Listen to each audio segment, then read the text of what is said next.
that's the lesson that you take from this. Don't ever, ever, ever give up on someone. When it comes down to it, it's a very difficult sport. I enjoy the people that are here. Thank you so much. You're so welcome.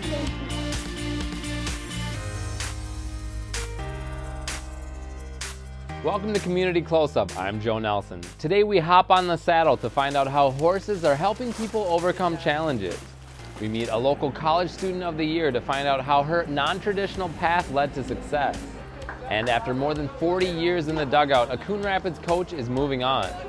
But first, a Brooklyn Park man has found his passion in backyards and senior centers. We found out why it takes more than just a wig and jumpsuit to become the king. I grew up out in Andover, and growing up we had horses and kind of a little hobby farm, so we had horses and chickens and pigs and turkeys. As a kid, Todd Anderson got his first job working on a farm. And we just got on our hands and knees at one end of the row, and he showed me which were the weeds and which were the plants, and we started pulling weeds. But he soon left the fields and went on to a 30-year career in paper and ink. I put myself through school working on printing presses and running small presses, and then once I got out of school, I got hired and I went into a pre-press area. Todd says he had dreams of leaving the office and stepping on stage. When he got laid off from his job in printing and his wife earned her doctorate in pharmacy, he knew it's now or never to go for it. I talked with my wife and she said, "Why don't you just do shows full time?" And that's on. About 15 years ago, Todd started answering to another name.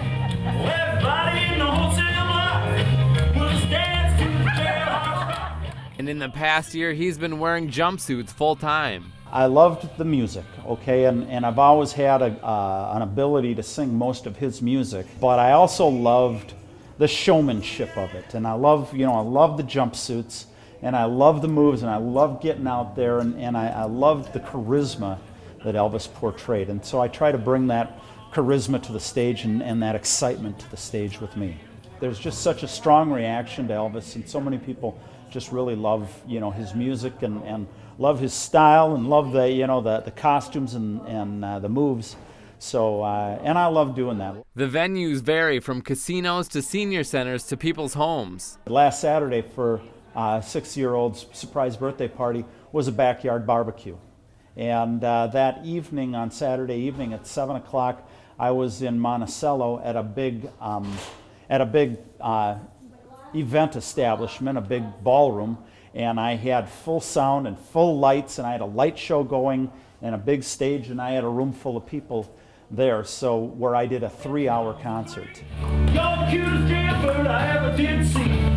Which I do a couple really big songs right away, just so that they know what to expect, and to watch their eyes get a little bigger and go, wow, that was really great.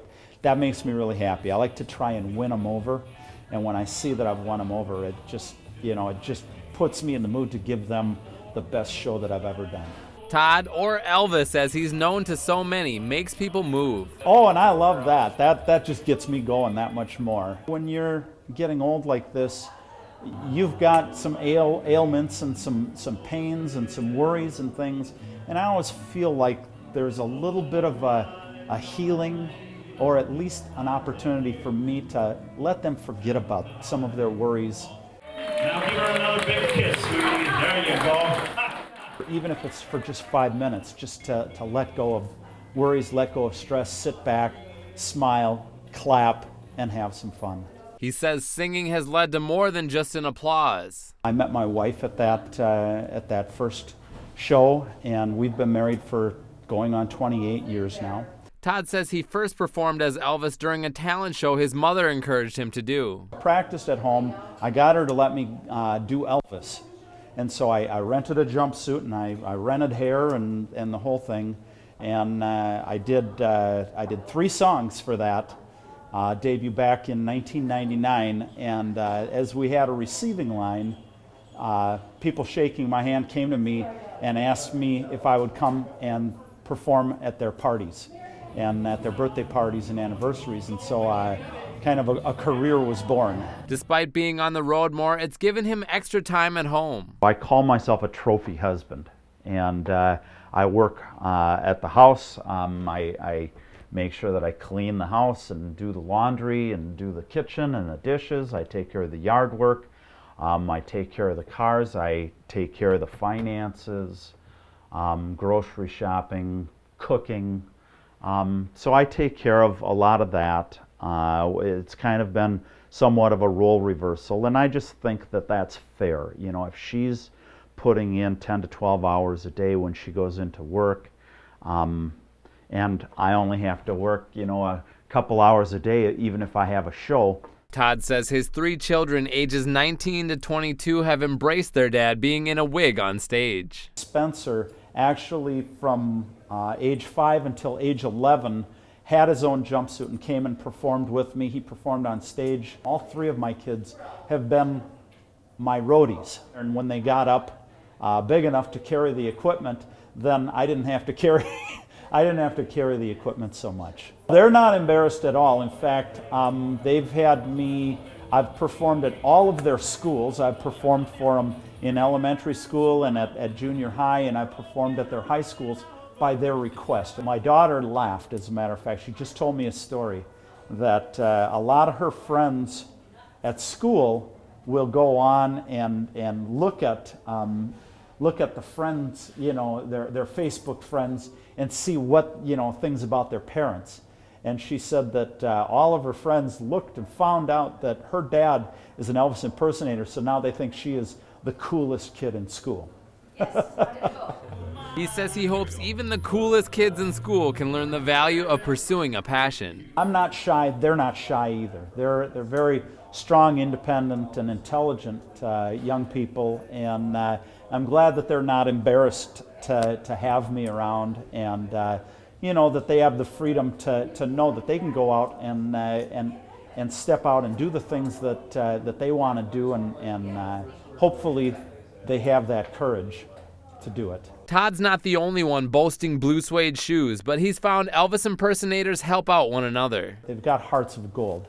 So I know I'm competing with them, but you know, I also know that they're great guys. And then, you know, if I have a show that I can't make, or they have a show that they can't make, we refer shows to each other in the spirit of friendship and in the spirit of, you know, taking care of the Elvis fans. He won't be all shook up forever. The main Elvis fans are, you know, are getting up there, and in the next, you know, the next 10 years should be going pretty strong. But after that, you know, after about 10 years here, I think that generation is going to be moving on, and they're not going to be quite as much of a call for it. Now, as far as entertaining for seniors, I don't know. They might still keep hiring me and having me come in, as long as people like the show and they like the music, and I think as long as I present a quality look and a quality sound, I think that I'll keep getting gigs. But I know that just last Saturday, I had a birthday party for an Elvis fan who was turning 6 years old. And so I went out to her house, and they had a surprise party. And she came out, she saw me come and ran into the house. And she came out about 5 minutes later wearing her jumpsuit, and she had on her Elvis hair and her Elvis glasses. And she performed the first, you know, 5 or 10 songs with me. So I guess Elvis fans are hatching all the time. Born in the heat of the desert. I'm planning to sing for the rest of my life. As long as I can, I'll keep working out so I can stay in shape. I'll keep practicing my vocals. Before he leaves the building, he shows gratitude to those listening to the words and melodies they first heard decades ago. It feels fantastic. You know, I mean, it feels just great. You feel like, you know, like I said, when you put on the suit, you feel like Superman, and then when you go out and you see people smile, you see people clap, you see them having a good time and that, and you know that they're going to be thinking about that all day. Todd has shows at the Blaine Town Square on June 28th and at the Andover Family Fun Fest on July 9th. Still to come, how people are finding strength at stables. Stay with us.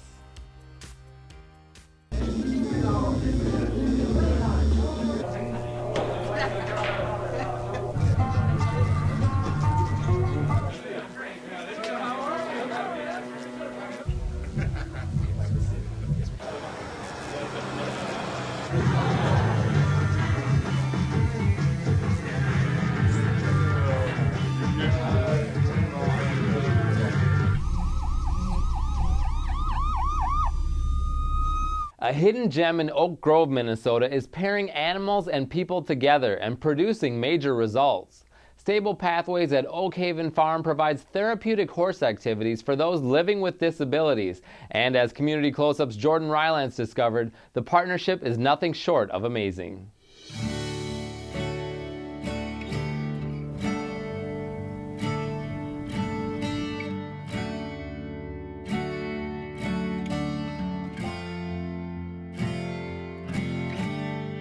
Tucked away at Oak Haven Farm lies a place that's changing lives.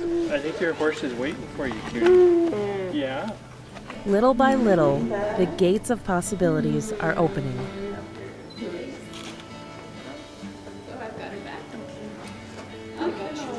Good girl, Michelle. Good girl. Pull you back a little bit, okay? 33-year-old Michelle Eagle has cerebral palsy. She has to be fed. She can feed herself sometimes, you know. She has to be, you know, taken to the restroom and that sort of thing. So she's pretty dependent on everybody. But a pony named Poppy is giving Michelle something she's never had before. You say, okay, here we go. Great job. She'll sit up there, she'll hold on to the reins and look around, look at me, you know. See, and I love that because she needs independence, something different that she can do that's hers. Michelle can't walk, talk, or sit without assistance, but when she gets on a horse, Did they have no hands? You're sitting up there. You're doing it all by yourself. All by yourself. amazing things happen. I'm a little sentimental.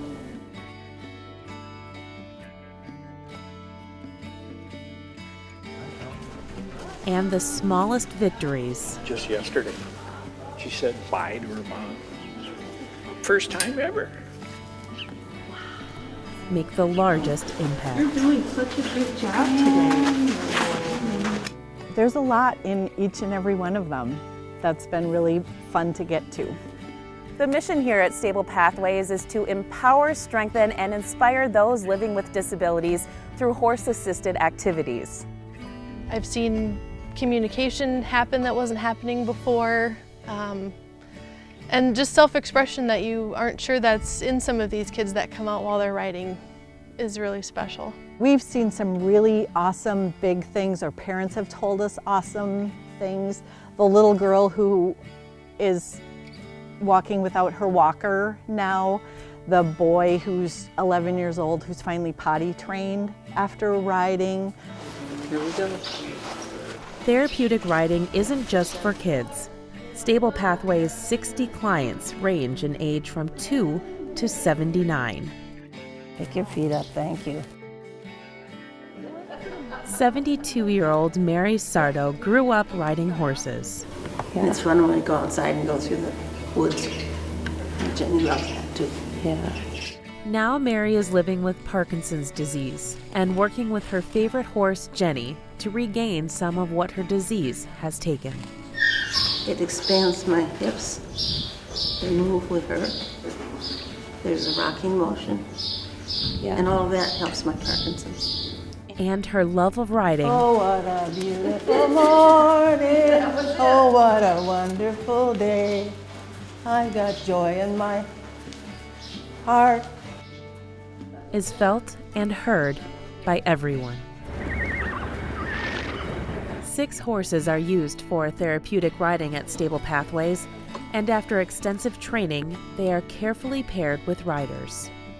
It's about personality, it's about speed, it's about movement. So the way the horse moves forward and backwards and also side to side has an impact on what the client might need.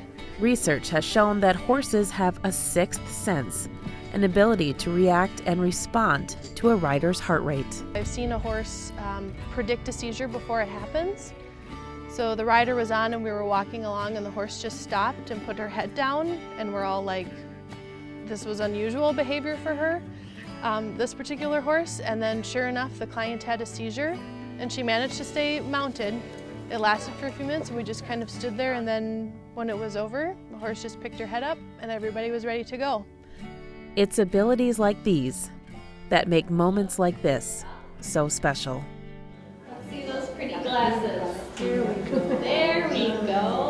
told you to stick to the Good job. This really makes a difference for her. Horses have a unique movement which provides stimulation to the rider and mimics the human movement of walking, giving those who may never walk on their own an opportunity to experience the world in a new way. They're just magnets for energy and personalities. They just pick up on what the client needs. You'll see a horse be one way with one rider and another way with a different rider. And it's amazing that they're paying that much attention. Different riders with different disabilities, all benefiting from one animal who hopes to give them back the independence they may have lost. It's a magical place. For Community Closeup, Oh, what a beautiful morning. Oh, what a wonderful day. I'm Jordan Rylance. Stable Pathways is always looking for volunteers to help with their program. If you are interested in volunteering or making a donation, you can head to their website at stablepathways.org. Up next, a longtime Coon Rapids coach hangs up his uniform. Stay with us. Can you help me with this? My new dad teaches me all kinds of stuff. Sure. He helps me with homework. That would be 3.6795. Thanks. Yep. He helps me with my decision making. I wouldn't use this one. Ever. And he's even teaching me how to drive. And that's why cars have bumpers. I'm learning so much. You don't have to be perfect to be a perfect parent. Thousands of kids in foster care will take you just as you are. For more than 40 years, Tom Yell could be spotted at Coon Rapids Ballpark sharing tips on hitting, fielding, and life off the field. We found out what impact Tom has left behind as he leaves Coon Rapids dugouts for the last time. And the Cubs are breaking on the field. Tom Yell has come a long way from the kid glued to the TV set, idolizing his beloved Chicago Cubs and rattling off sports cliches made famous by announcer Jack Brickhouse.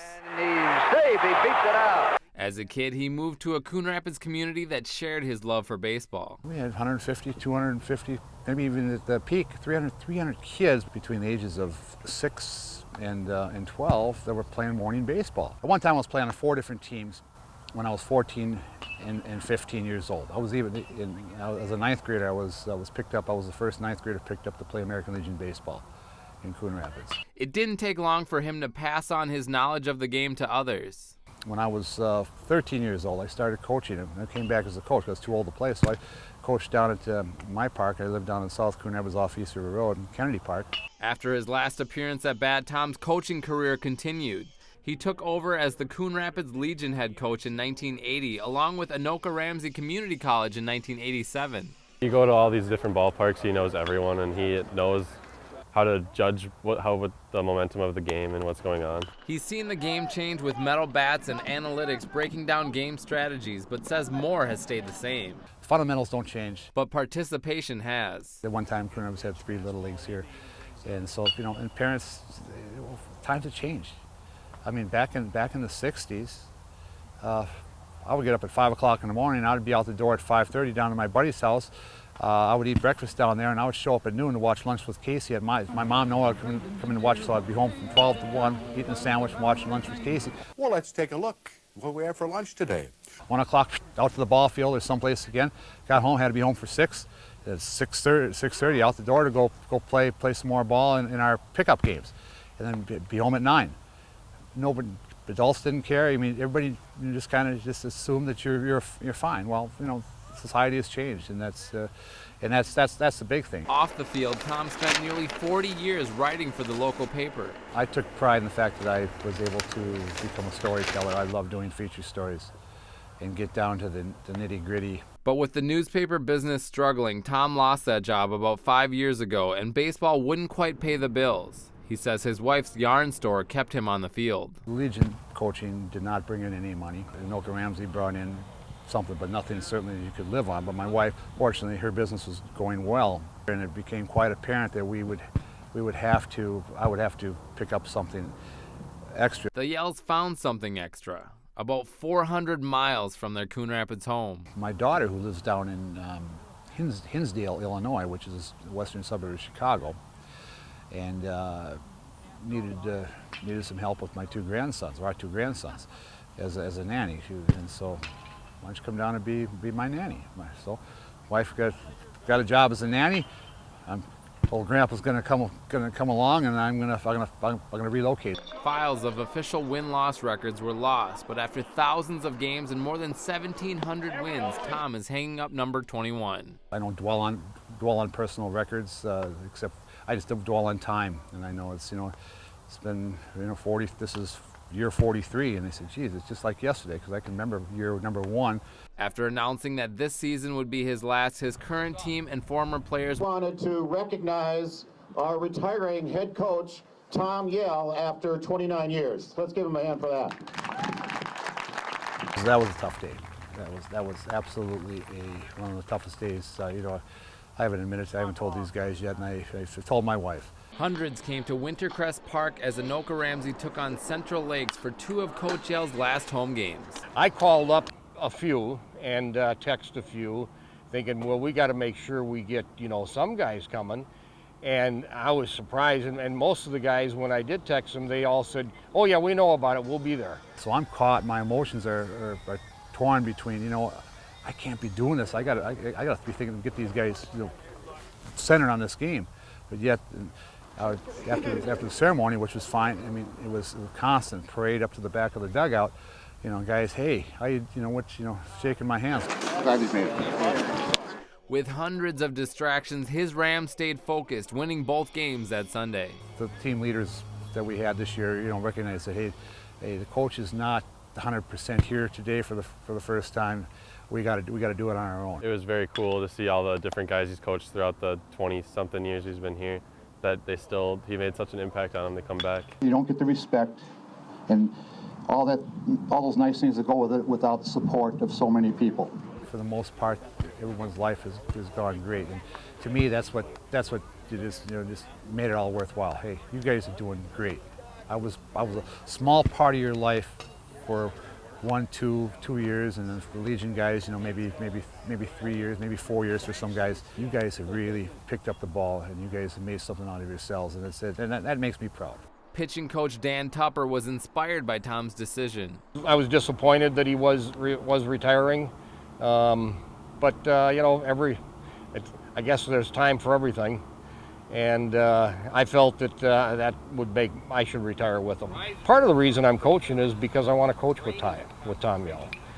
If it was a different coach and I didn't respect as much as I do him, I wouldn't do it. Him being there lightens the mood, just gives us something to play for. After advancing to the regional tournament, he closed out his 29th year with one of the Rams' best seasons ever. Such a fantastic final season here that we've had. It's a record, best record ever, best hitting team ever. We haven't gone this far in 5 years. That's why I've stayed so long. Knowing that yes, it can go awry quickly, but it's when you do overcome it, and you do overcome it the right way, and you do win games, you do something great. Those are the satisfying things. Coach leaves his squad with some final instructions. Baseball encompasses everything all the challenges and things that you will encounter during a lifetime, the ups and downs and the decisions you have to make. And so I just, I hope that they can understand that, what they can apply. I hope that they take from me that they get a satisfaction of doing something, doing it correctly, that there's no cutting corners. In teamwork, you have to rely on one another. And I can't say enough about the people I've met on the baseball field over 43 years. Whether it's in the college field or whether it's the American Legion field, they're tremendous. And that's where I'm really going to visit, because it's been my life, it's been in my heart for a long time. Those are the people I'm going to miss, whether they're old friends or they're friends I make new, because I just love seeing the passion in their eyes and sharing the stories and sharing what we have in common. We go into these towns here, they know we're a good ball club, but you're a gentleman first, so you be first class butt kickers. We're going to go in there in a classy way. We're going to beat them. Then we shake their hands and say, good game and that type of thing. But we're not going to hold back anything, and they respected us for it. Thank you, gentlemen. Thank you, everyone.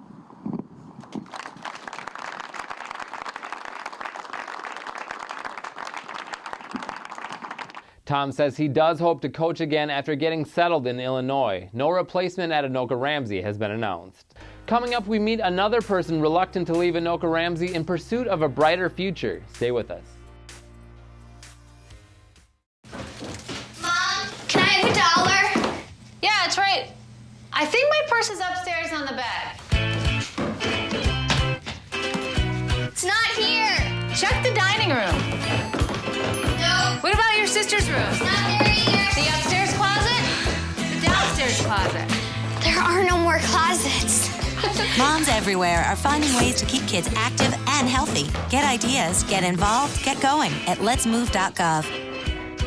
Thanks for watching Community Close-Up. We leave you with another person departing Anoka-Ramsey Community College who hesitated to enroll, but says she's thankful she did. I'm Joe Nelson. We'll see you next month. A lot of our students are adults coming to school. Amanda Romeo came to Anoka-Ramsey Community College like many of her classmates did. She enrolled 7 years after high school, was helping to raise 2 stepsons and worked to support them. But even though her advisor says she fit in, it didn't take her long to stand out. Even though she was nervous herself to be a college student, she was putting herself out there for other students to help. Amanda, who moved to Minnesota from South Dakota to be closer to family, says she came to Anoka-Ramsey because of a flyer in the mail about a free class offered in the summer. Nobody in my family, my immediate family, went to college, and so I didn't really know how. I feel like the flyer for that first year experience got me in the doors, and then I was able to connect with the right people to teach me. When she first came in, she was very confident that she wanted to do school, but just nervous about how to do it. Had no clue about what do I do next, and how do I sign up for classes, and when do I come, and books, and all that stuff. And so the first day she came to class, she was front center directly in front of me. And she was the student that raised her hand all the time, asked questions, participated. Hi. Amanda's confidence grew quickly. I think I started feeling comfortable after I raised my hand and I got turned down because I gave the wrong answer. And then the next class period, I raised my hand and I gave the right answer. And from there on, I knew if I just kept trying, I'd be fine. The free class inspired Amanda. After enrolling, she wanted to do more than go to class and study. She spoke at events, volunteered at blood drives, Adopt a Highway, joined Phi Theta Kappa, Honors in Action, Campus Cleanup, and several other groups. She just hit the springboard and kept flying. She got involved in anything that she could. And because of that, she knows a ton of students, a lot of faculty and staff know her. She just grew immensely. I learned a great deal in the class, but it's all those opportunities that are outside of the class that really made me excel and will propel me when I do go to the U. The 4.0 student was just named the Outstanding Student of the Year and is enrolled next fall at the University of Minnesota to pursue her degree in human resources. She graduated in May with a chance to share a message. Making the most of your time is what my speech is all about because of the fact that, yes, I did wait 7 years, but I grasped the time that I had and I ran with it. I am terrified to leave this place. It's very close to home. It's nice and small, and it's a very small community. To be going to the University of Minnesota, that seems so big. I just need to remember that, you know, I was scared to come here as well, and I did just fine. I know I'll do just fine there as well. She came from a lot of places where she could say, I can't because I'm a parent, I got young kids, I can't because I got to work to support my family, I can't because I'm not 18, I've been out of school for a while, I can't because I don't really know what I want to do. She had a lot of reasons to say I can't, and she didn't. She said, I can and I'm going to. And I think that sets a huge example for everybody else that, maybe it's just been a spark in their mind of like, maybe. Then, I think she's the example to say, just try it and you'll see what you can do, and you can do a lot.